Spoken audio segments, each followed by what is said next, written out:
అంటే అవి దేవుడు వాటికి ఆహారం ఇస్తాడని తెలిసింది.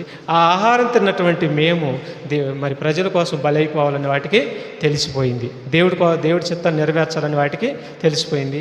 ఆ విధంగానే చేస్తున్నాయి. మరి నువ్వేం చేస్తున్నావు? నీకు భోజనం ఇస్తున్నాడు, నీకు 3 పూటల భోజనం ఇస్తున్నాడు. మరి నువ్వేం చేస్తున్నావు? ఎవరి కోసం బ్రతుకుతున్నావు? ఎవరి చిత్తం నెరవేరుస్తున్నావు? నీ చిత్తం నెరవేరుస్తున్నావు, సాతాను చిత్తం నెరవేరుస్తున్నావు.